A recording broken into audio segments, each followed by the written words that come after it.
Today is October 1st, 2022, 12 p.m., and it is episode 11 of season 4 of Saturday Afternoon's main event. And unfortunately, we have to go ahead and give our condolences and prayers to the family of a certified legend in the industry of professional wrestling, Antonio Inoki. Of course, for many of you, you know that me and Peeps are wrestling encyclopedias, meaning that we know a lot about the history of this industry and what this sport has brought to many fans upon generations and generations. My first time actually hearing about Antonio Inoki was pretty surreal because I think it was about the time that I heard he boxed Muhammad Ali. And this was around the time that I didn't even know he was a professional wrestler. And it wasn't until I believe I was going through my grandfather's cupboard of VHS tapes that I uncovered Inoki versus Hogan, 1983, New Japan Pro Wrestling. And instantly, I was somehow grasped and I bared witness to strong style, the art of submissions and bruiser technicalities in the world of professional wrestling. The reason I was brought to that was because of Antonio Inoki. Little by little, I started to understand the history behind his art and the history behind who he was as a pro wrestler. And then I uncovered Vader versus Inoki, where Vader went ahead and ended his long reigning streak. That goes to show that wrestling has been something big in my life for the most part of my childhood, even though now. But never in my wildest dreams did I think that I would be sitting here telling you how much Antonio Inoki impacted my adolescent time as a wrestling fan. Of course, I'm not the only one that has had experiences or, go arounds with this professional wrestler. Of course, my co-host, Mr. Peeps Nate, has also, and Peeps, the floor is yours. Well, thank you. It's really surreal to know that based on what we've seen or what we know about current wrestling, especially in the the uh, the Asian market, especially in Japan, we know that for most people that look at great Japanese stars, you can look at Ricky Dozen, who we all know is pretty much the father of modern Japanese professional wrestling, even though Ricky Dozen was not actually Japanese. But the mindset behind all of what we see today, whether it's strong style, whether it's King's Road, whether it's any of those various styles that we see in Japanese wrestling, one of those innovators was Antonio Inoki.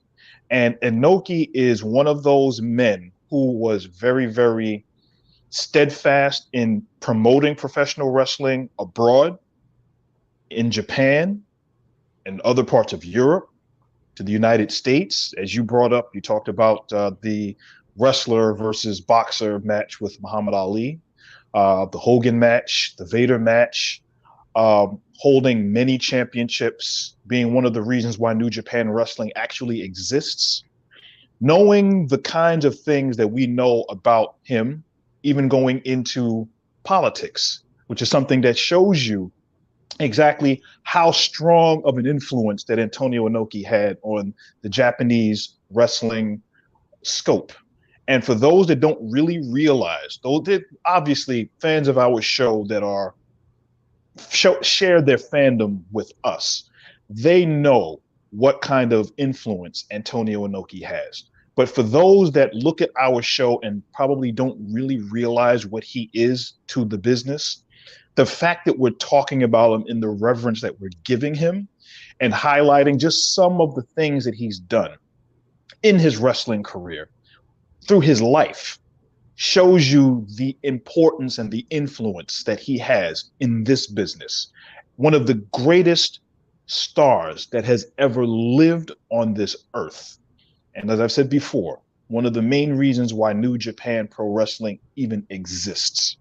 And he will be definitely missed from all of those great matches he's had. The chiseled chin, as I used to always look at him, and he used to always have that face, Yep. and those kinds of things. And for those, I'm gonna kind of get a little nerdy here. For those that have of Nintendo Entertainment System mindset, those that remember Fighter Hayabusa, that professional wrestler that was put in that video game, was based off of Antonio Inoki, especially with that back brain kick finisher move that he did, which was Inoki's finisher when he wrestled. So that goes to show you the influence that Inoki had on not only popular culture, but the wrestling culture, the wrestling business, and as I said before, even in politics in Japan.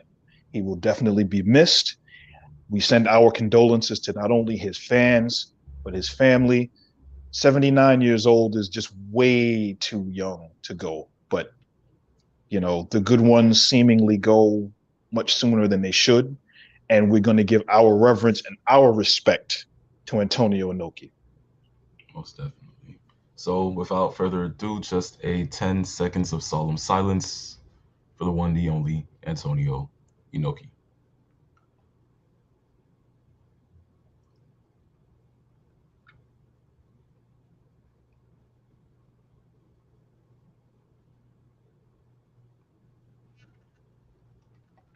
Thank you, guys.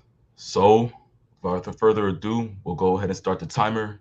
So do not go anywhere because Saturday afternoon's main event is coming up next.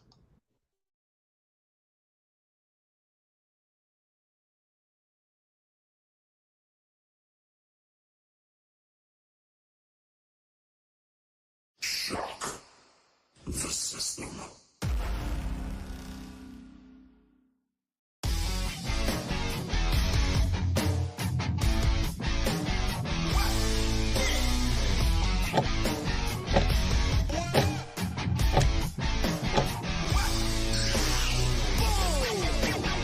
Ladies and gentlemen, boys and girls, children of all ages, welcome to season 4, episode 11 of the phenomenon known to all as Saturday afternoon's main event.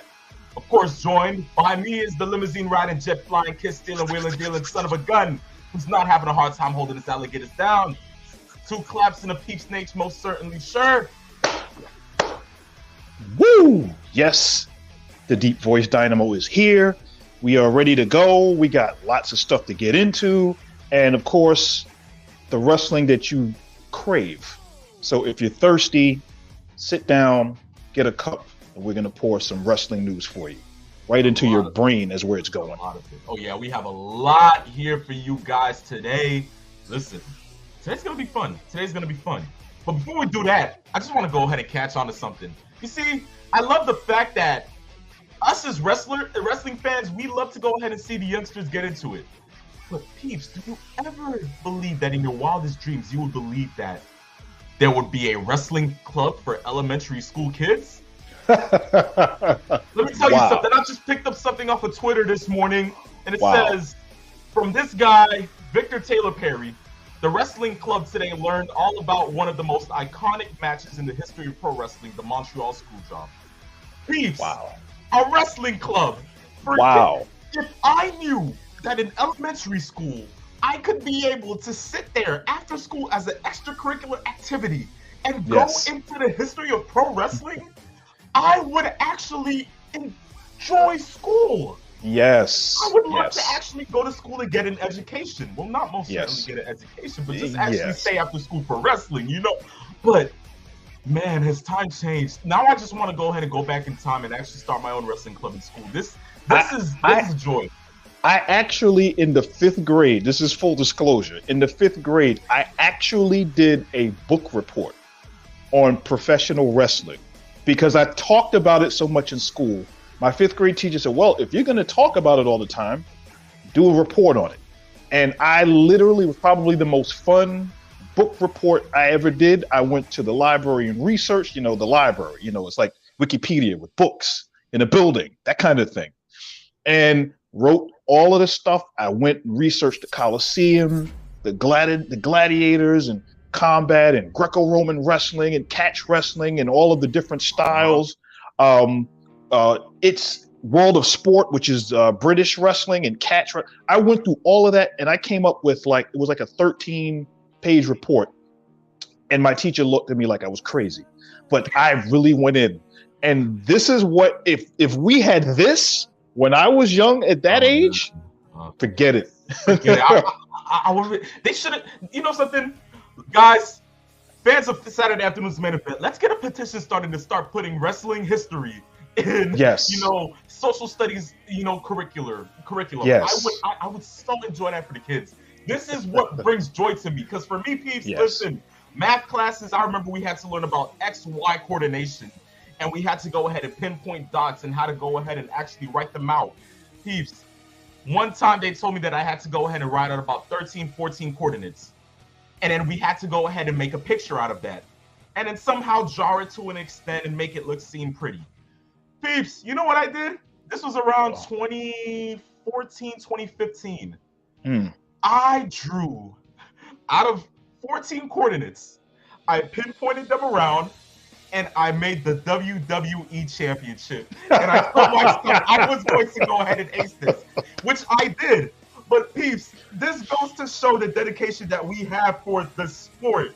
And this is just giving me life right now. I kid you not. This is energizing. Yes, I shed a tear at where we're going right now. Exactly right. Yes. What a time to be alive. Yes. Most definitely. Well, guys, just for that, we're good to go off that. But listen, when you hear this, only means one thing, right, peeps? Okay, ladies and gentlemen, it is time for Fast Track. Of course, we can't always get to all the wrestling news in the span of an hour and a half. So what do? We go ahead and we implement it into Fast Track. So without further ado, let's get right into it. Last week, we didn't have same, but of course we have it this week. So let's go ahead and get into something that happened last week on Dynamite. Jon Moxley beat Bryan Danielson for the AEW title, which means one thing and one thing only. Jon Moxley versus MJF will be going down. Yes. Peeps, from here, you already know what this means. MJF is taking the belt off Moxley, full gear, whatever, this, that, the third. Let's see how this goes. We already know what the end game is. Anything that you want to go ahead and piggyback off of? I think I think we could kind of tell where this was going just based on the interview that MJF did. Because if you think about it, he, even before that main event match at Grand Slam, he was talking about no one other than Moxley. He didn't say anything about Danielson at all. So it was kind of a foreboding. We can kind of predict what's going on. We knew where it was going. And I think the money match, as I stated 2 weeks ago, was going to be Moxley MJF, just based on the fact that Moxley is the face of AEW right now. And MJF is the future of AEW.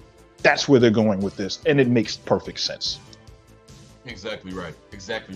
From there, we go ahead and we go into the next version where we go into the world of WWE. And aside from having my Oculuses on today, which is pretty rare, something else rare happened last week on SmackDown. Ladies and gentlemen, Sami Zayn is now an honorary Uce.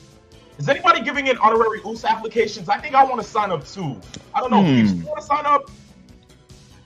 Well, what are the benefits of this sign up? Do you get a nice decoder ring? Do you get a nice a little membership card? Stick a bubble gum maybe? I mean, I guess you just get your old Roman Reigns t-shirt ripped off you by Jey Uso when you get a new one from Roman. Oh, okay. Then you get to acknowledge your tribal chief freely. Oh, of course. Don't you already do that? Yes. Every week. It's like missionary every night. Yeah, I just had to. Listen, Roman brought that upon himself. I'm sorry. Yes. No. The internet never forgets, right? They never do. Oh boy. But yeah, Sami Zayn is now an honorary Uce in the eyes of Roman Reigns. I like where this storyline is going now, that the fact that we see that there's something brewing with Jey Uso and Sami Zayn, which means what? Is this something like what? I would say the Nation, where Roman is like The Rock, and Jay is now Farouk. And next thing you know, weeks from now, we have an annex out of the bloodline, which would be Jay Uso. I mean, it's the nation without the implied racism. You know what I mean? Oh yes. Without the stereotypes that they use, and I think we can tell it is that, because I mean, like, listen, Sami Zayn implemented to be the type of Owen Hart type gimmick. God rest his soul. I mean, this is fun. This is funny. Yes, it's really good, and I like the fact that Triple H threw everybody a curveball, because everybody expected. We knew at some point, and it's probably still going to happen. At some point, Zayn is going to be dumped on his face somewhere in the future, wherever. And the bloodline will continue with who they currently family members. But they prolonged it by teasing that he was going to get jumped out then, only to say, no, you're an honorary Us. You're with us now. So if that's the case, this is what's going to happen. And I think they did a real good job, because it's funny. I felt very uncomfortable for Sami Zayn during that entire time, which is something that you're not supposed to feel about something like this. But I was like, here we go. And the look in his face is Sami Zayn right now is the MVP of this entire storyline. And I think that that's something that people do not realize, how good Sami Zayn is within the dynamic of what they're doing. Most definitely. But I mean, something to look forward to other than what RK Bro was to Raw. I mean, this is the counterculture. I'm enjoying it. He is definitely the most germane entity as part of this particular storyline. He has to be. He brings a lot of connections and a lot of the drama, perceived drama, within there. So they can go a lot of ways, and I have to applaud Triple H. He's doing a really good job booking this, because the storyline could have been stale, and they boosted a little more life into it before we know the inevitable will happen. Oh, exactly. We just have to wait and stay tuned to see what happens. Yes. From there, we go into the world of AEW / Ring of Honor. Chris Jericho seemingly wants to end it. And what does this mean? He wants to go ahead and have a match against one certain person for the Ring of Honor World title on the line. Bryan Danielson. Peeps, what are your thoughts? I tell you this, that would definitely be a really, really, really good match. I think based on Chris Jericho winning the championship was good. But I'm going to go on a small little rant here, just a small rant. Small rant, go for it. Okay. Just go for it.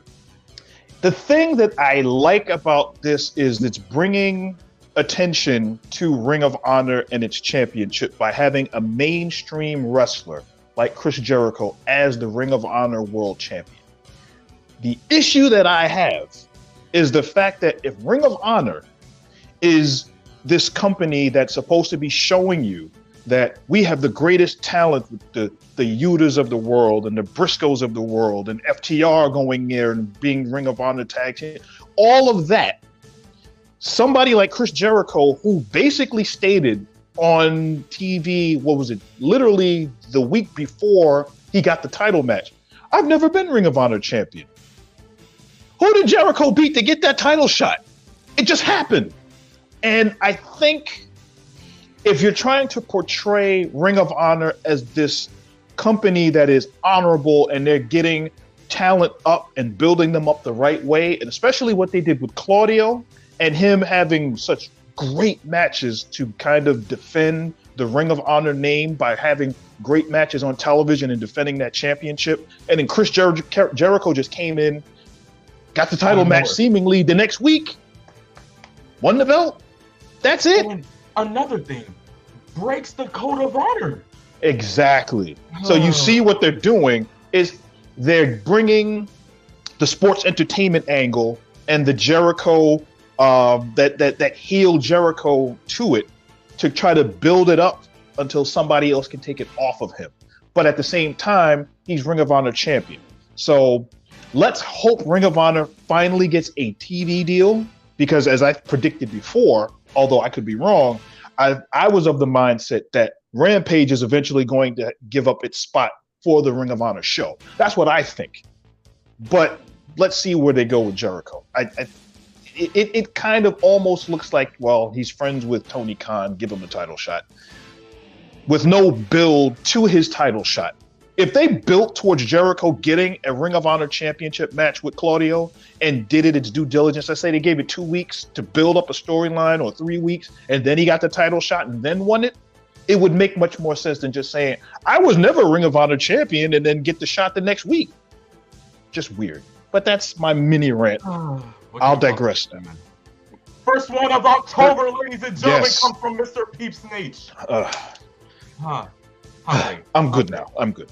That's good to know, Peeps. Good to know. Yes. From there, we go into something else that I'll go ahead and I digress about.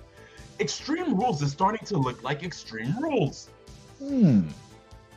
Makes sense. I don't get this. Okay, it's like we sit here and we've been watching the Extreme Rules pay-per-view a long time back. We used to watch Extreme Rules when it just used to be one night stand. And it's crazy to me how it is the year 2022 and finally we're getting the gimmick pay-per-view that is seemingly actually the gimmick pay-per-view. Read this match card out to me. 6-man tag team good old-fashioned Donnybrook match. The Brawling Brutes versus Imperium. An I Quit match between Edge and Finn Balor. A strap match between Drew McIntyre and Karrion Kross. A ladder match for the WWE Raw Women's Championship between Bianca Belair and Bayley. A fight pit match between Matt Riddle and Seth Rollins. And an Extreme Rules match for the WWE SmackDown Women's Championship, Morgan Rousey.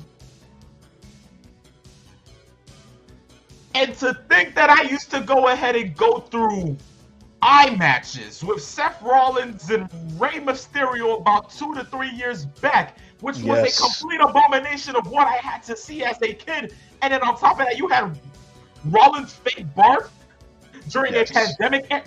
Oh yes, it was. There you go. It was chicken soup all over the place. Yeah, please, forget it. Yes, yes.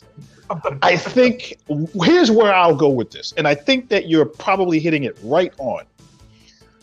The gimmick match pay-per-view, while Vince was running the booking for WWE, was pretty much a filler, extra pay-per-view in October-ish. Maybe early November or late October-ish, to kind of show you, well, we have these matches, it's different, but it's not the same, which kind of strung along storylines until Survivor Series, and then kind of start that reset of focus toward your main major four, which meant from Survivor Series going into the Royal Rumble, going towards WrestleMania.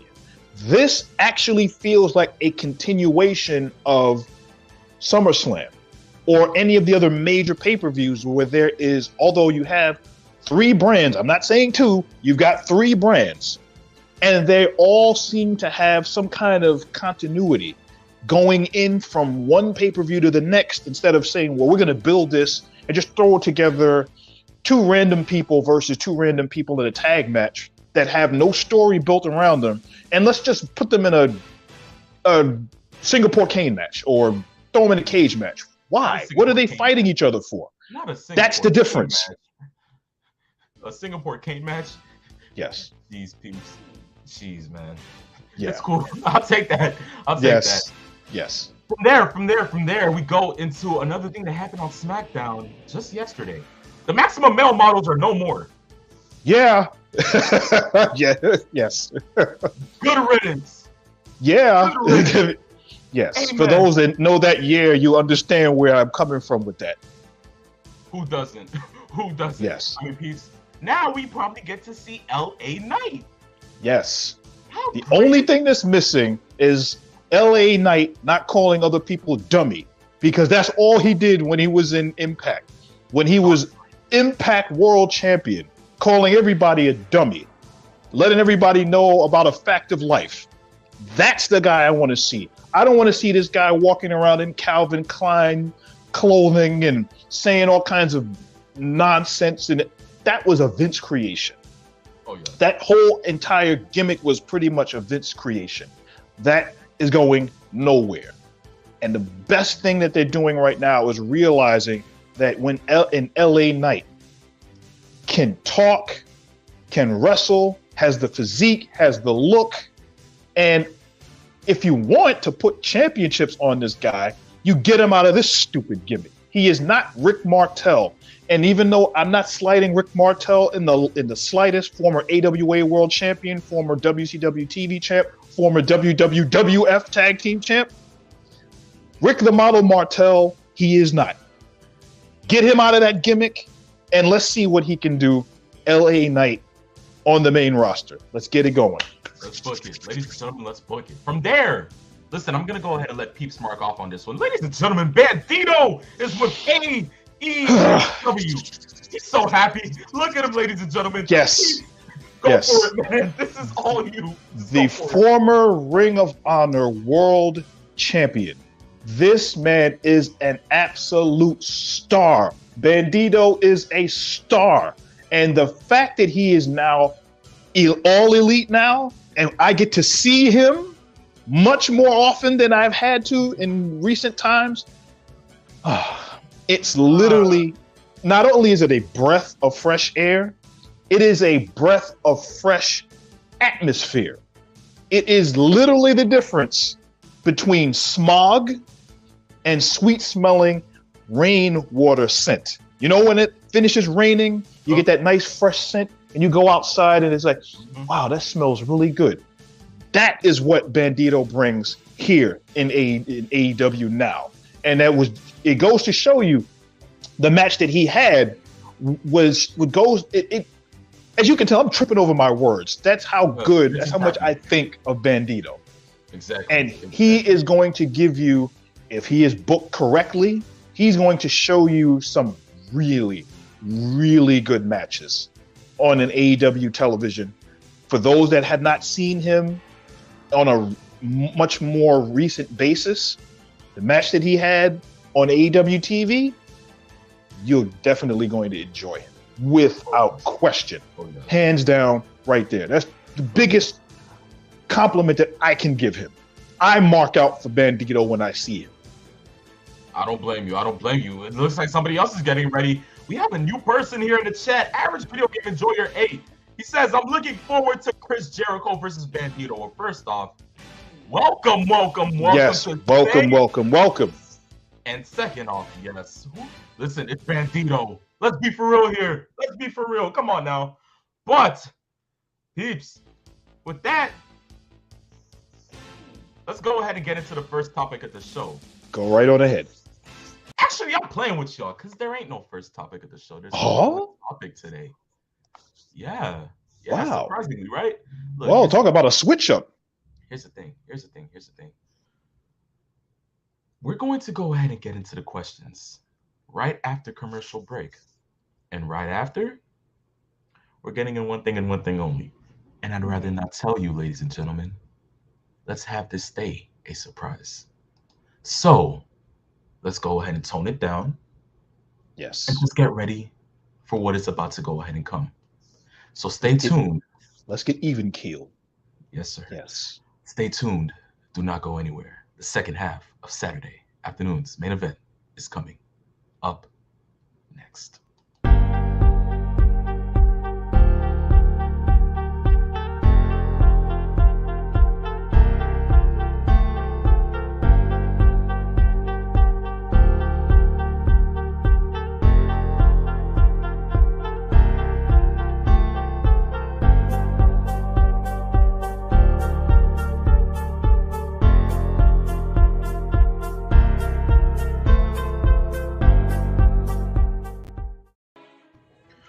Ladies and gentlemen, boys and girls, children of all ages, welcome back to the second half of Saturday afternoon's main event. Without further ado, let's go ahead and get right into the questions. Of course, you know, if you want to go ahead and send in a question, all you have to do is, peeps, just point right down to the ticker. Follow us on Instagram at Saturday_main event. Send us in a question, just DM it, and we will guarantee that it will be featured on the next episode of the show. Yes. So once again, let's get into it. First one comes from Hot Rod 316. He says, if Roman The Rock match does happen at the grandest stage, when do you think The Rock should show up? For example, like the Royal Rumble. How would you work the storyline / feud? Should the title be involved? Who should win? And most importantly, why? You want me to take this off first? Okay, I'll take this first one. First off, as far as I'm concerned, there should not be a championship involved in this thing at all. I personally believe that the WWE's booking backed them into a corner where once WrestleMania came around and they decided to put the WWE championship on Brock Lesnar, and then they decided to keep Roman with his championship and have them both defend at WrestleMania, they kind of now are in a situation where they got to get the belt off, one or both of them off of Roman. Makes perfect sense. Who do you do it with? They could have done it with Drew when we saw the Clash at the Castle. That was a perfect opportunity. We now know going forward with the Crown Jewel premium live event. You can't say pay-per-view anymore. We know that Logan Paul is going to be the opponent for Roman Reigns. So that aside, we know that that's filler until Survivor Series or whatever they plan on doing. Yeah. If it's one of these ideals that The Rock is coming in, and let's say you showcase him at a movie shoot. Oh, I've been watching my cousins, doing certain things. I like what they're doing. They look cool. Yeah, he may be a tribal chief, but I'm The Rock. Just remember, I'm out in Hollywood. I like to show up and, kind of acknowledge himself, so to speak, that he's still there. And then little pieces here and there of how The Rock is disappointed in Roman, how maybe the bloodline is, maybe one person within the bloodline has been calling The Rock and letting them know what's been going on. Roman is getting a swollen head, but make it anonymous as to who it is, somebody within the bloodline. And you're making it so that now there's dissension within the bloodline. Who's doing all of this nonsense? Who's ratting out on me? Who's the one that's saying anything about your tribal chief? I do this, et cetera, et cetera, et cetera. And then they start pointing fingers. Now you already have dissension between one of the Usos and Sami Zayn. That could be worked in. You also got to figure out the next opponent, whoever that is gunning for Roman. So at some point, you're going to know championships have to be taken off of Roman at some point. Well, who is it going to be? That can be decided, whoever it is. You and I think that it's going to probably be Cody winning one of those championships when he's right, when he's better. Oh, yeah. So that works. Most definitely. At some point, you figure, how's he going to lose that championship? Well, if The Rock comes in and actually costs him a championship, that makes perfect sense. Or why would you come here? Why, et cetera, et cetera? Who's the guy, somebody from within messed with, the tribal chief, who messed with my bloodline, and you're still trying to figure out who's the guy that's kind of infiltrating or answering to The Rock. Rock comes out, he says a whole bunch of stuff, all of his catchphrases of what he's going to do. He tells you the real tribal chief is not you. You answer to the real tribal chief. Maybe not implying that it's himself, but it's somebody within the family. Maybe his father, along those lines. Oh, you disappointed the family. Now we have to do something. And then you can kind of gauge which ones of the people within the bloodline are siding with who until you get to that match at WrestleMania, if you're going to do a WrestleMania match like that. But there should not be any championships involved because The Rock is not a full-time wrestler. Then again, neither is Roman, but he's much more long-term, full-time, so to speak, than The Rock is. Yeah. That would make some sense. You can tweak it here and there, but that makes perfect sense to me. Exactly. I totally vouch for you on that. For me, if it's going to happen, I feel as if it has to happen this way. Roman has to lose the titles before this happens. It has. If it's going to happen the way I want it to happen, I want Roman to drop the titles at Elimination Chamber. because there's no way if Roman's gonna go ahead and go in first, they can turn this into like what Brock did at the Rumble, going in number 1. Yes. He can be the first competitor to face whoever he has to face in the chamber, and then end up losing to somebody maybe from the likes of Seth Rollins. Lastly, because we know how their history is, and we know that the only person capable of probably ending Reigns is Rollins. So for me, it would have to start like that. The next night, whether he wants to show up on Raw or SmackDown, Reigns has to go ahead and make that decision to go ahead and call out The Rock. Because now that he no longer has the titles, he's going to say, okay, maybe up until that point, who knows, the bloodline may be done for. Because we can already see the cracks with Jay and now Sammy being there. So maybe the bloodline is on its way to going ahead and getting on a slow decline. Who knows? With that being said, if Heyman goes ahead and leaves too, and Reigns sits there in that ring that day after losing the titles, he's going to say, I've lost my bloodline, I've lost my special counsel, and I no longer have my championship titles. I have nothing to lose. I have one thing left for me to go ahead and conquer, and that is The Rock. Book that storyline. Set it in. There you go. From there, you get it started. I don't want it to be a title type of thing. There is no need for the titles to be out there. And who should win, and most importantly, why? You're kidding me, Hot Rod. Are you kidding? What is wrong with you? It has to be Dwayne. I'm playing with you. No, it's not going to be The Rock. As much as I love Dwayne The Rock Johnson, it is not going to be The Rock. Yes. The Rock has done everything. Everything that this business acquires for him to go ahead and do. He is most definitely a first ballot Hall of Famer. He doesn't need to win this match. Instead, allow him to go ahead and pass the torch. Reigns wins. Pinfall. Spear. Done. Zero zilch nada. Ain't no chance in hell The Rock is going to go ahead and win that. That is if that match happens. If it doesn't, then shoot. I'm still going to go ahead and stick to one thing. Cody Rhodes is going to dethrone Roman Reigns. Point blank period. Final night of WrestleMania. Los Angeles, California. SoFi Stadium. April 3rd, 2023. Put it in your calendars, ladies and gentlemen. Yes. Phenomenal One said it first. There you go. Okay, from there, let's go ahead and see some of the comments off of Twitch. First one we got is from Dodgy D-Pad with a comment. Here's what he says. Oh, WTF. Twitch didn't send me a notification that you guys went live. Okay, fill me in. What have I missed and what topic are we on? Good thing, Dodgy. There you go. Anything.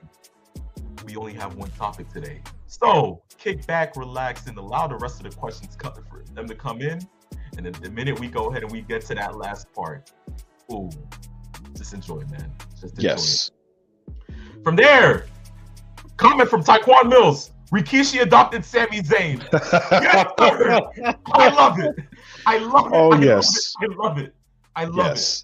Oh, that would be funny. Could you imagine if they actually did a social media picture where they have them like at a cookout, or they're just hanging out and you see Sami Zayn's face superimposed like they did a couple weeks ago, and superimpose it at a picnic or at a and they're all chilling out there.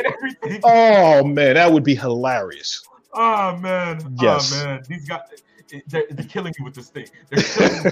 I kid you not, they're killing me with it. I mean, from the part that we just went ahead and talked about, I mean, this is pretty much Owen Hart in the nation. Yes. Yes. How better can this possibly get? I love it. I love it. I love it. Yes. Yes, most certainly. Taekwon, you're on the money with that one, man. Okay, from there, Average Video Game Enjoyer 8 says, what will you think will happen with Logan's storyline? Will he just lose to Roman and disappear like John Cena? Will he stay in WWE? Or may he even go to another company? I have a feeling Logan will stay. It's just that they want to see if Logan can hang with the best. Yes. I have a feeling Logan's going to go ahead and go off on that match. But of course, it's like he's going. We know he's not going to disappear. He signed a multi-year deal.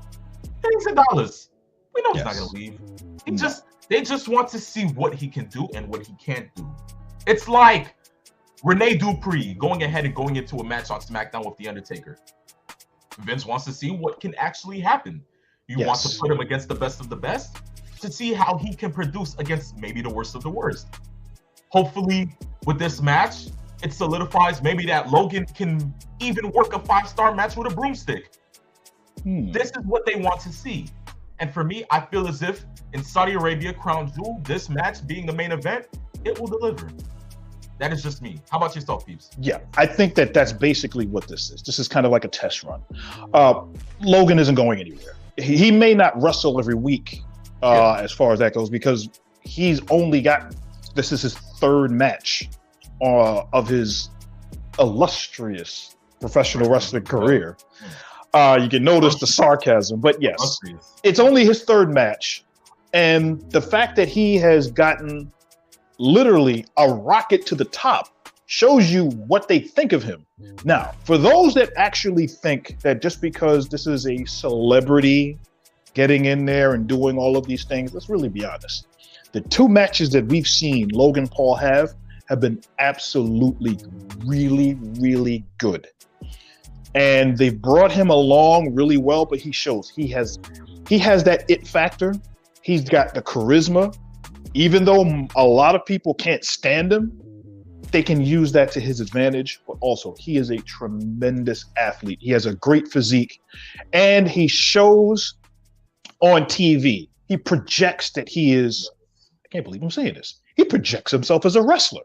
That's literally what he does when he's on screen. So if you're going to go ahead and do that, let's see what he does in Saudi Arabia, and let's see if the tribal chief can pull a 5-star match out of him, because I am going to be very curious as to what Dave Meltzer has to say when this show is over, of what kind of a match that he thinks that this will become. Exactly, but it's Cornette for you. Oh yes, there. Cornette won't be far behind, and I think he's looking into this because he wants to see where this is going. Of course. From there, Taekwon says this: a detail I'll add is Roman calling him Dwayne and refusing to call him The Rock is out of disrespect. And Logan Paul is already on Mount Rushmore. This guy's a troll. You're a troll, man. Like, you're funny, man. We appreciate you being here. That is good. That's good stuff.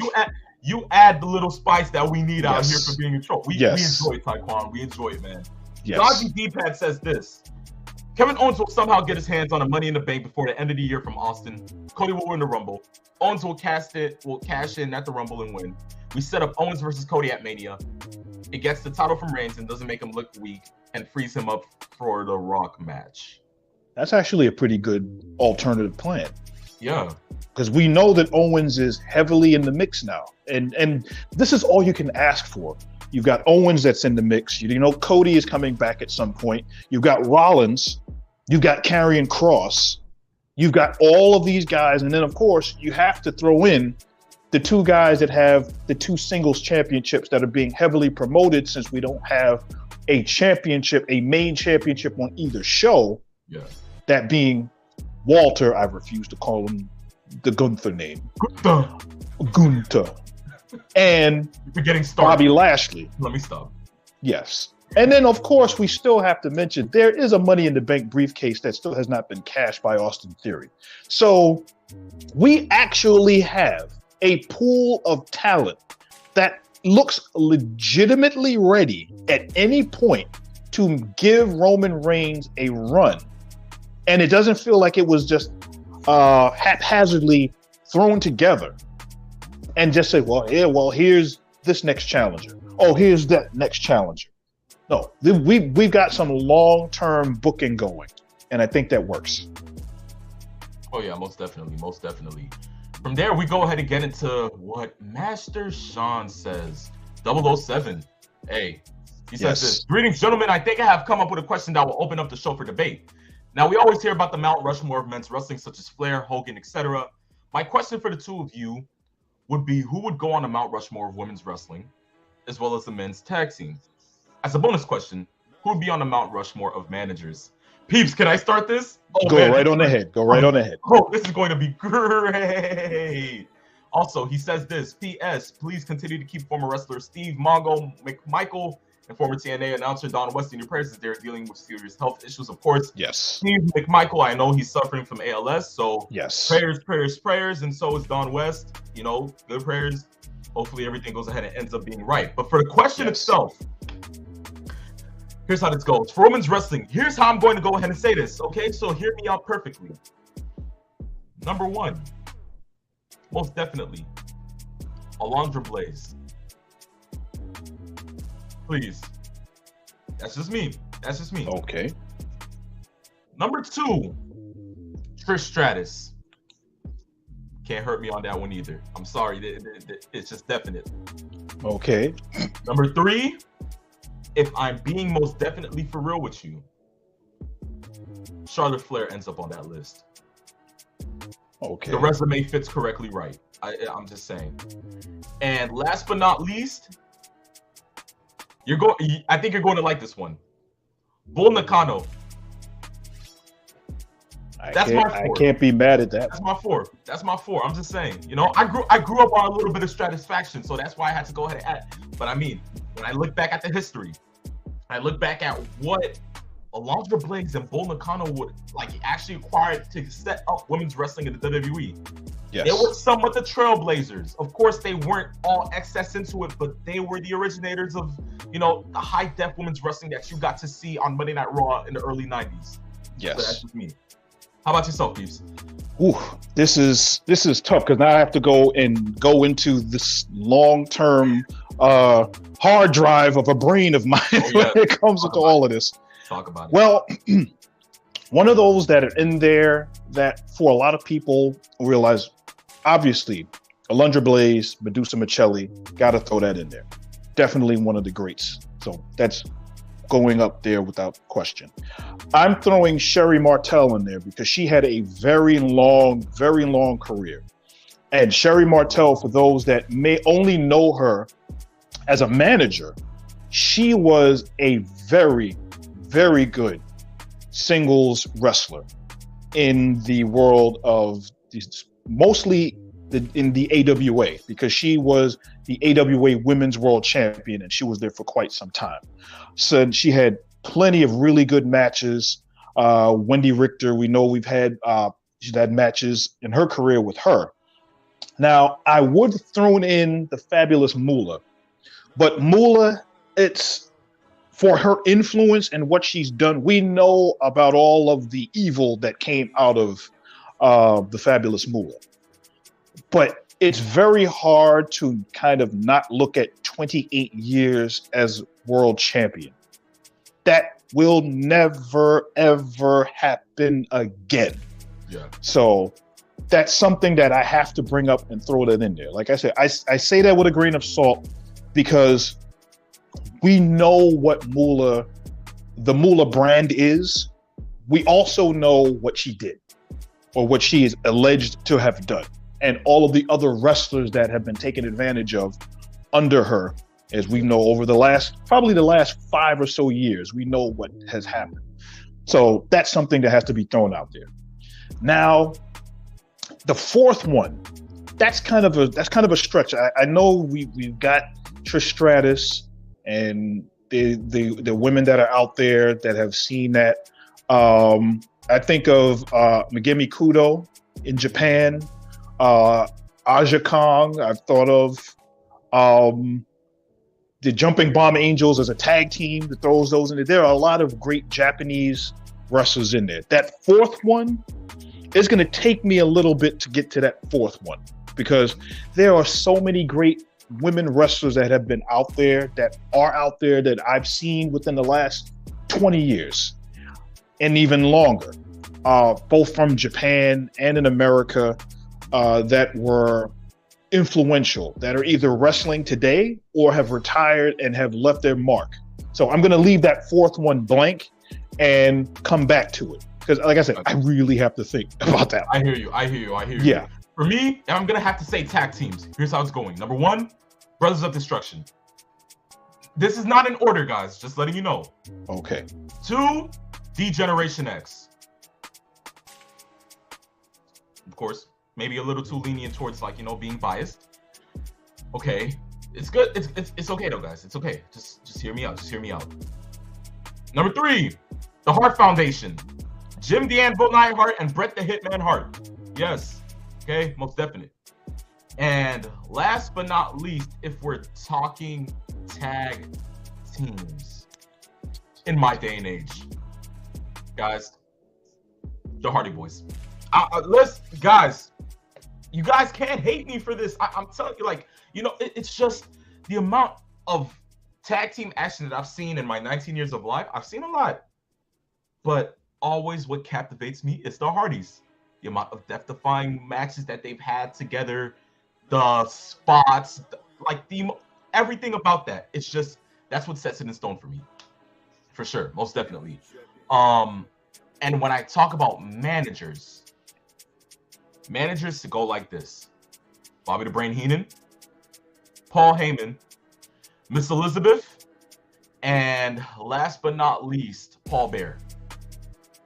Once again, that's fair. Not in order. That's definitely fair. How about yourself, peeps? Okay, tag teams. Without question, the first tag team on that Mount Rushmore list are the Road Warriors. You don't do a tag team list without the Road Warriors. Just because of the pop that they had, the Road Warriors go in. But the influence that the Road Warriors had on the business, they definitely got to go in there.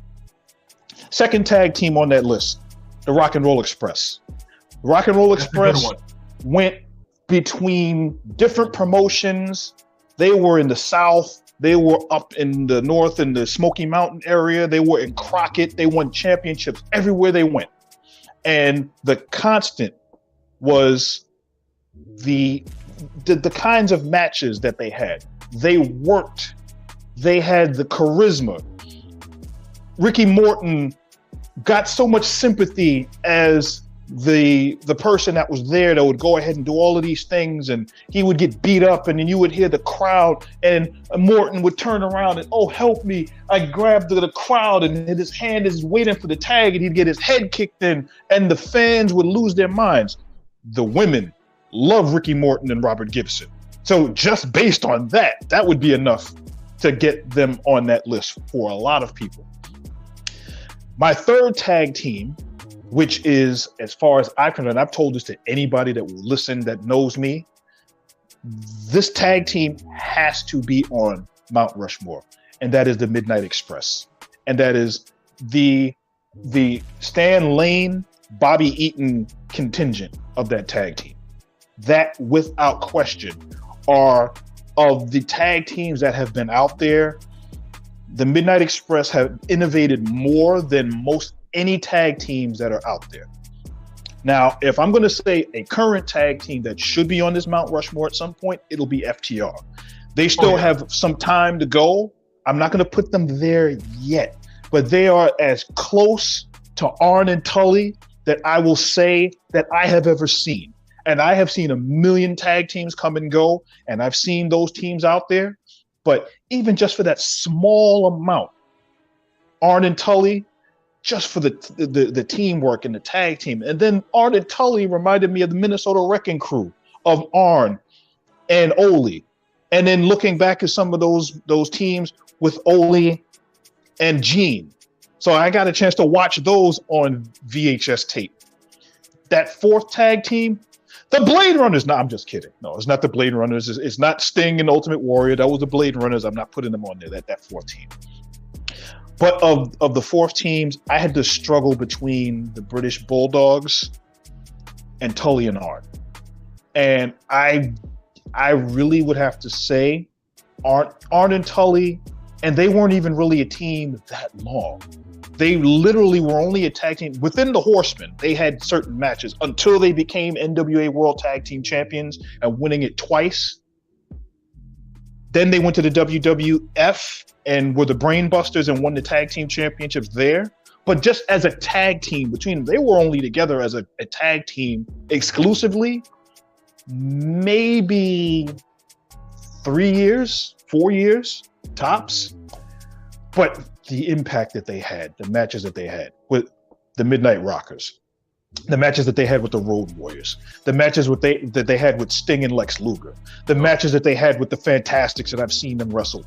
Those are the guys that I see. So the LOD, the Road Warriors, Legion of Doom, the Rock and Roll Express, the Midnight Express, and I'm putting Arn and Tully in there. And as I said before, FTR, without question, will be on that Mount Rushmore at some point. I just don't know who of those teams you would pull out to put in there, but that is probably the greatest compliment that I can give to FTR. The same way that you saw me mark out for Bandito is the same way that I mark out for FTR. And if you're going to go out there and say the best tag teams that have transcended time, et cetera, there you go. I hear you on that. Managers, without question. If Bobby Heenan isn't in there, it's not. You don't know anything about wrestling. It's not a list. Without question. And I'm not even talking about WWF Bobby Heenan. I'm talking about AWA Bobby Heenan. Mm-hmm. Bobby Heenan, when he was in the AWA, managed Nick Bockwinkel to 3 AWA World Championships. So for those that thought that Bobby Heenan, he bloviated a lot when he was in WWF television and he talked a big game and he never really managed a WWF champion until Flair and he wasn't even really managing him. He was a consultant. But if you're going to go into the things that he did, Heenan managed Intercontinental Champions and Tag Team Champions. We know the Colossal Connection. We know about Rue. We know about Mr. Perfect. Yeah. But also, we have to talk about, like I think was that crown jewel, you see where I'm going there, of the late, great Nick Bockwinkel, who I still have reverence for today as a great wrestler, as far as that as a manager goes. Paul Heyman, I 100% agree with you. Perfect in that scope. The next manager I'm throwing in there is James J. Dillon. J.J. Dillon managing the Horsemen and various incarnations of the Horsemen and being associated with them. Incarnations, yes, there you go. Yes, but the greatest carnation of the Horsemen was Flair, Arn, Tully, and Barry Windham. As far as I'm concerned, that is without question the single greatest incarnation of the Horsemen right there. And if we're going to go with that fourth person that is there, as I've already said, J.J. Dillon. I've said Heenan. You got Heenan. And of course, the ones that people don't really think about but should, and that's James E. Cornette. And if Jim Cornette is not there, along with Heyman and along with Heenan, and there is something about Jim Cornette as a manager who was not only abrasive with the tennis racket, he could talk his behind off. He can talk his behind off now. To this day, yup, exactly. He's still talking to this day. To this day. Without question.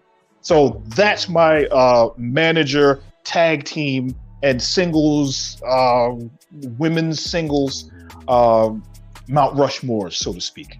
But it's very, very tough to get out of 80 years of the wrestling business to pull 4 tag teams, managers, and wrestlers out, because there's so many things that I haven't seen. There are people that may be still alive that looked at wrestling in the 60s and in the 50s, and then they can pull those out back then and then juxtapose that to the lists we brought out. So if they can do that, perfectly fine. I would love the discussion. But there you go. Exactly right. Last one. Great question. D-pad. Good question, Master Sean 007. Dodgy went ahead and said something and I cued it. He thought I forgot it. I really didn't. Here's what he said. Guys, I think we're getting a huge twist at Mania. Naomi is on her way back without Banks. She's definitely joining the bloodline. The Rock at Mania will have his daughter in his corner at Mania to take control of Naomi. But if you have seen any vids of Ava Raine, she's taking courses on how to become a heel.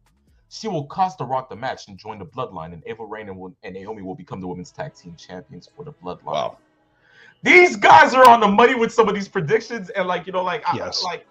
Oh man, I didn't even think of that. Dodgy, they're doing a better job booking than Vince has done in the last 15 years. Guys, and I think that we don't even know where Triple H is going with a lot of these angles. He might even have some of this stuff on the docket that we don't know about. So you guys are right there.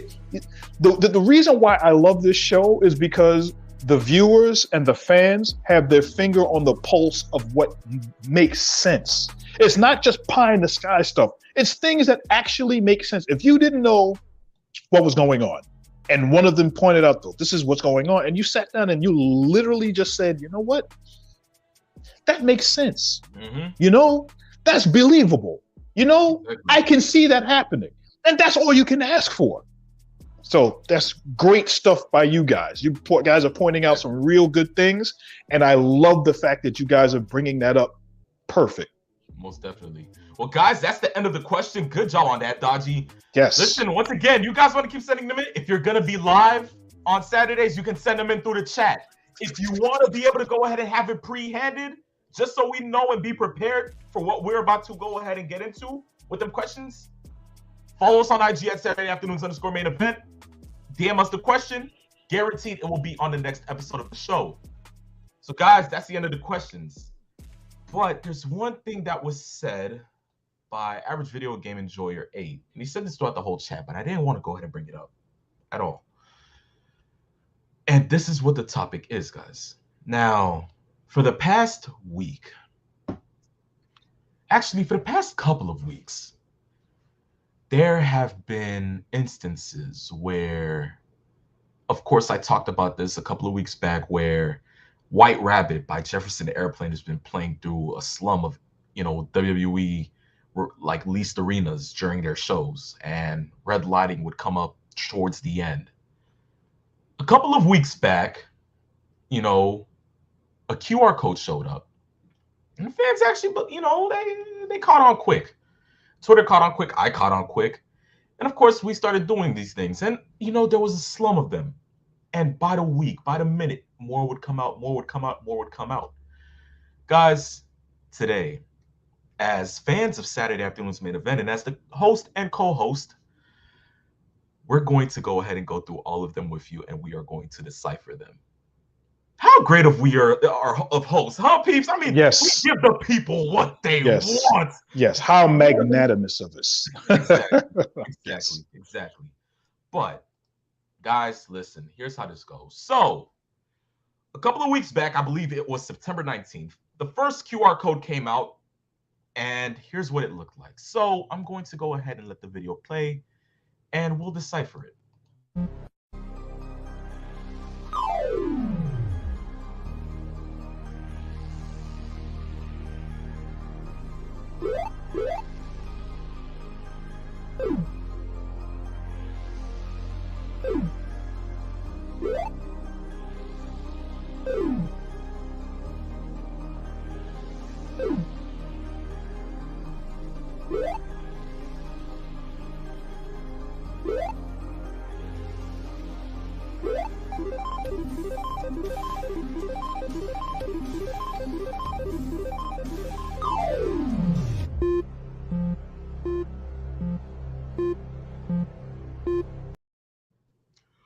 So that was the first one, and all it led to was 923, which meant that we thought that we were going to go ahead and get Bray Wyatt the next week on SmackDown.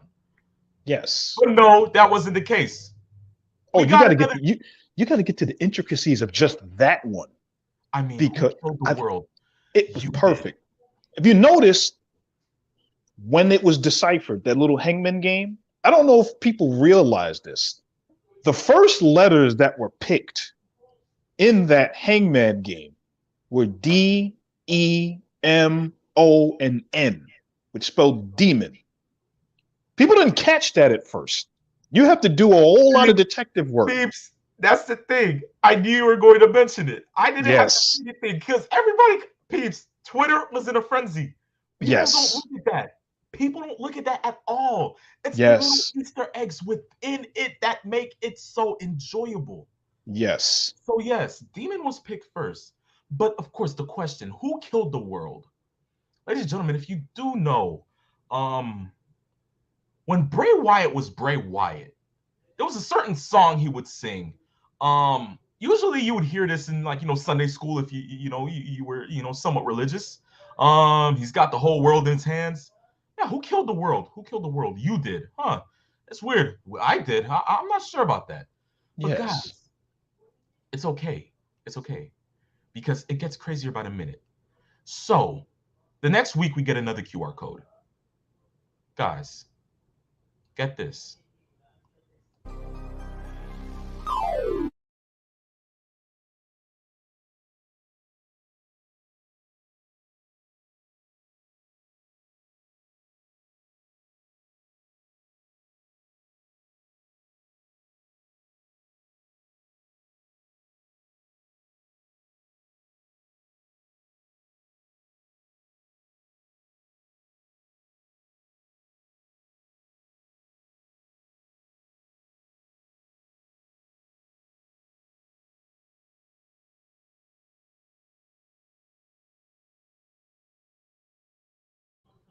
Okay, so here's what I'm going to go ahead and draw out of that. If you saw the coordinates led to the event of the next SmackDown in Kentucky. Not only did it do that, but on top of that, it put up the word patricide. Now, if you do know what the word patricide means, I caught on to it the minute I played the game because I was actually one of the first that did it.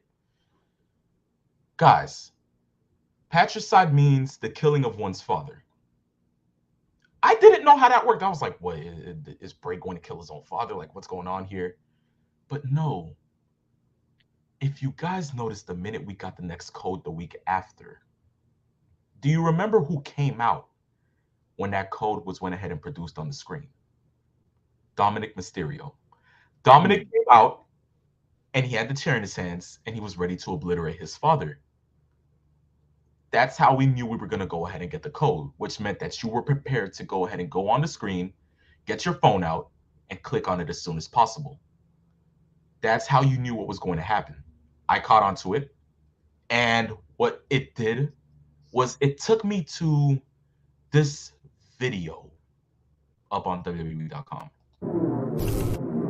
Who killed you? Dead. You did. Feed your head. Feed your head. Now, guys, once again, there's a zip code right there. You type it in, Corbin, Kentucky. Guys, who killed the world? Corbin did. And here's why. I tell you, Corbin did. Ladies and gentlemen, Bray Wyatt's last match before becoming The Fiend, after he was written off TV for a little bit of time, his last match was against Baron Corbin. Baron was the last person to go ahead and end that gimmick, which then led to The Fiend. So, Corbin most definitely can be led to assume that this was meant to be. We haven't seen him on TV since he got into that limo with JBL. This can probably mean something down the line. Corbin may be involved in this some way, one way or the other. Guys, that's not the only thing that caught my attention. Now, of course, sometimes you have to look into the codes that they go ahead and implement into these things. I took a picture of this on my phone because I went ahead and I deciphered this towards, like, the ending where it lets you go ahead and see the rest of the codes. And this is what I got from it. I got 9:30 YWG, which is once again, where next show would have been and, like what day it would have been on. So that means SmackDown. But when you look at what it says down at the bottom, it says, no man is ever truly good. No man is ever truly evil. Now, for me, I clocked into it quick because I was like, wait, that sounds familiar. So what did I do? I went into my WWE playlist and I started playing each song one by one. And peeps. Peeps. Mr. Sean Black, tell me if this sounds familiar.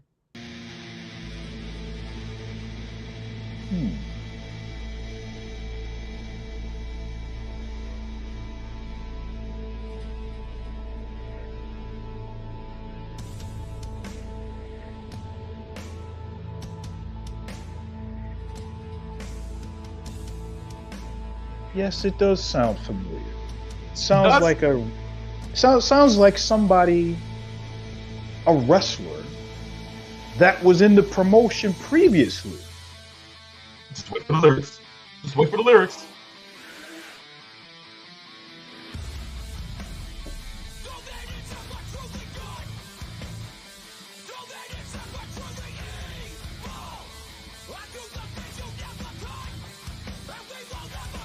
Yes. Here's the thing. If it's Aleister Black, shoot, fine by me. But the thing is that it still doesn't correlate to me. Because that same week, Aleister was on Instagram where he was clearing up the elephant in the room with how he got a conditional release from AEW, which means that he's going to have to go back eventually. So how the heck is is he actually done? Or did he just say that just to say that? I don't think Tony would have him say that just to say that. Did he just let him go for real? What happened? I wouldn't know. But the thing is that if WWE actually puts this into perspective and puts this out here, that means he's somewhere tied into this. I'm just saying. So, fast forward to yesterday. We get this last video. And for me, I deciphered this one at about 1 o'clock in the morning last night. And I was tripping balls. Take a look.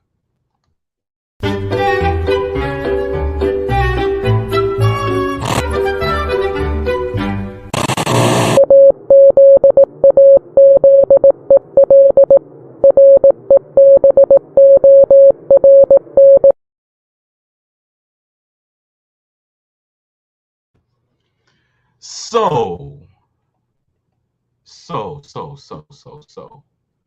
For me to go ahead and sit here and tell you something. So of course, if you saw like the sign revealing what you are, it ultimately ties to Bray Wyatt. Whatever, is that the third. But listen, here's the thing. If you know what Morse code is, right? Which I believe most of you guys do know. Morse code is pretty much that type of thing that you can literally type in. It gives the sound, and you can literally type out a message within it. A lot of people on Twitter went ahead and figured out some type of message where it said, Azazel Reborn. If you know who Azazel is, okay. It's an old, I believe he was a fallen angel. Left from God, got carried out the temple, whatever, this, that, the third. But what caught my mind was that last sentence, peeps. Azazel was the personification of uncleanness, and in rabbinic writings, sometimes described as a fallen angel. So, if Azazel is reborn, that means, okay, cool. Demon is back. But what do you mean by that? So, if Azazel Reborn was that, so peeps, once again, did you get a definite sound for the Morse code, right? A little bit, yes. Okay, so I went home and I did a little bit of research for myself, and I implemented my own Morse code translator. Peeps, I'm going to go ahead and play this, okay? And I want you to tell me if that kind of sounds similar to what you heard in the video. So please just help me out on this one because I'm not sure. Let me know if you can hear it.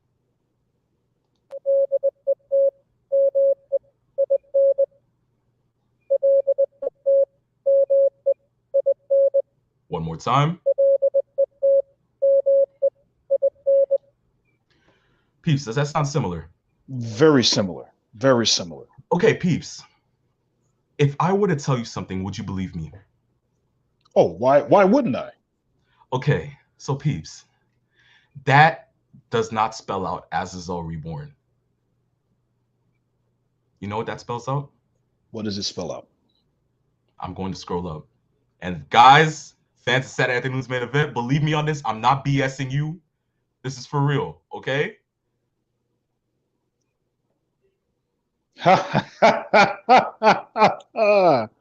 Listen. Wow. Listen.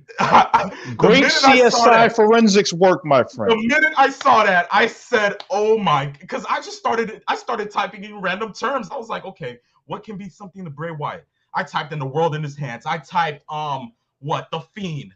But the minute I said, listen, why not this? I put in let me in, and the minute I heard the sound, I said, holy crap. And yes. Nobody has figured this out. I don't even think anybody has this one yet. But wow. Peeps. That's good stuff. That is really good stuff. Why, thank you, peeps. But I mean, the fact of the matter is this. We have been getting this for the past 3 weeks, close to a month. And we are closer and closer and closer to the remarkable return of Bray Wyatt. Yes. What do you? I love what they're doing with this. They have done a remarkable. Before you say anything, yes, it's the guys in here. Taekwon says, "Don't investigate my murder case." Phenomenal one. There you go. Like I said, Oh, man. CSI, forget it. Yeah, you're not going to get away with anything if he's on the case. Not a bit. But I have to say, when you hear about viral marketing, perfect. The fact that the WWE was selling White Rabbit T-shirt merchandise at various events lets you know that they're onto something. And they also have an ear to what is working and how to do that guerrilla marketing to get things going, to leverage that with interest, because not only is the in-ring product good, storylines are good, engagement is good, but the other thing that they've got now, they've piqued interest, which is something that a lot of other companies can't really say right now as far as getting this level of intricacy to get going on something that for most people would like, this is so far out there. Like they tried to do something similar with GTV way back in the late 90s with what most people thought it was Goldust. And it was just a random video recording of some intimate incidents happening in the locker room, or something happened in the bathroom, or something happened outside in the parking lot. This takes this to another level that only somebody that has a pulse on what works with the current audience would do. Could you imagine Vince McMahon coming up with a marketing scheme like this to try to build something for a return? What? Huh? No. Vince? No. Yeah, okay. Exactly. Come on now. Whoever came up with this idea, whether it's Triple H or somebody within his employ, somebody that is on his team, or somebody that gave him the idea, himself. Even if it's Triple H himself, whoever came up with this idea has garnered so much extra interest in the WWE product, because they're not only just looking for a great storyline, they're not just looking for in-ring work, which is where I am as far as what I try to see. Let me see who's going to be in the ring wrestling and what kind of match I'm going to see. Character development, those kinds of things. But the one thing that they have got the interest of are those super sleuths out there, those that watch too much Scooby-Doo, those that watch way too much CSI. Yeah, that was me as a kid. I'm sorry. Yes. Yeah, I'm sorry. Yes. I'm sorry. Guys, listen. It's just something that dawns on me, especially if it's mysterious. That's something that I can give me two claps and the jinkies. Jinkies. Oh man. But yes. Peeps, they're saying maybe Extreme Rules. They're saying maybe Survivor Series War Games. When's the closest time you think we're going to go ahead and see the Fiend? What in your mind is the moment we're seeing Bray Wyatt back?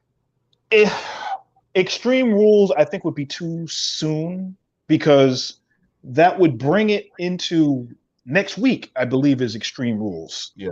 That would bring it in just the month before we go into Crown Jewel and then Survivor Series. So if anything is going to happen, I think it would happen maybe at Survivor Series. Makes perfect sense.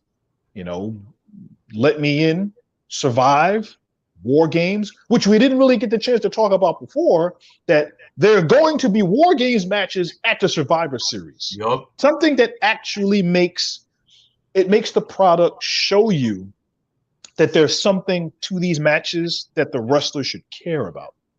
Something that they haven't really done. They tried to do that with bragging rights years ago, and that really fell on its face.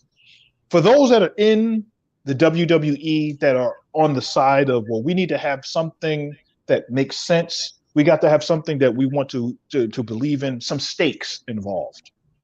That works. But if Bray Wyatt does show up, whether he's just Bray Wyatt, he's the Fiend, whether he's both, he shows up. It's one of the greatest ways to bring someone in than what they did with Karrion Kross. Yes. Most definitely. Most definitely. See, peeps, while you were talking, I know I was chuckling. Don't think I was like, just like the guys in the chat. It's like, come on, back at it again. Phenomenal Woman's going to solve OJ next. Yeah. Guys, I think I should just start selling. I think I should start selling Phenomenal One CSI merch Peeps, There what do you you think go. about that? Yes, with a giant magnifying glass right on the side. Just stick it right there. Yeah, just right there. Just right there. Yes. On the case. Why not? But, guys, listen, whatever it may be, if it's Survivor Series, if it's the Royal Rumble, if it's next week, if it's the week after that, Bray Wyatt being back will put professional wrestling in a frenzy. But as much as it already has, I'm glad that I'm able to go ahead and share it with many other wrestling fans that enjoy it as much as I do. This is why he's my partner. This guy is it's you see, we're here. You see? Exactly. Yes. Exactly. Dodgy has one last thing to say. Dodgy says Bray Wyatt's mind is always working overdrive. The character of The Fiend was a creation of Bray back in his days of NXT. Everything he does is for the longevity, not for a short time. When Bray plans for something, it is something that may happen 4 or 5 years down the line. But everything within that time period is a build-up. Don't forget, he teased the character of The Fiend back in NXT with his trailer. And don't forget, he also teased it while he was having, I think, that WWE Ghost Story thing, where he talked about the mysterious man that gave him back his slingshot, and he was that mysterious man. Hey, guys, Bray is Bray. Yes. But if he's back, it's amazing. And he was literally indemnified by Vince McMahon for having the creative juices to take his character to where he is and believe in it to the extent that he does. And the only person that told him to protect your character of all people was The Undertaker. And we remember he told him that 2 years ago. He said, you've got to protect your character and everything involved in it to make sure that it is preserved and protected so that it can continue to go in the direction that you want it. And I think he's taken that advice. He is a tremendously creative character. And I think that for all of the news that came out about him being abrasive in the front office, et cetera, with Vince and how his character went, maybe because he knows the character better than anyone else, because he's the one that created it. Exactly. So there's that. But guys, I think we deciphered enough. Yes. A full-on episode of Saturday Afternoon's Main Event. Yes. So I mean, for me, I think I just need that time to go ahead and rest after all this deciphering. You know, Detective Richmar has to go ahead and take his time to, just settle down a little bit and just wait for the next QR code. Because the minute that one comes in, we're gonna be right back at it next week. We might just solve it together. I'll keep the link just to solve it with you guys. Why not? And that's the funny thing is that people don't realize during the week when these QR codes pop up, he texts me, "Oh, watch, look at this. Did you see this? Oh, I deciphered that. What do you think? Where is this going? What happened?" And then we talk about it. It's like, okay, well, yeah, I think that happened. That makes sense. And then we'll go back. That goes to show you the level of detail that has been involved in this. Just decipher this. Be the detective. Be Matlock if you have to. Be Perry Mason if you have to. Matlock. Yes. Come on, Murder, She Wrote, peeps. There you go. Angela Lansbury. Be that. There you go. Most definitely. But guys, thank you for tuning in to season 4, episode 11 of the phenomenon known to all on Saturday Afternoon's Main Event. We hope that you can join us for episode 12 next week. If you want to go ahead and join us, be my guest. We want to decipher the next QR code with you guys, or the next two, since it may be on Raw and on SmackDown. You want to bring your friends along to tell them to go ahead and chime into this too, just so we can decipher it?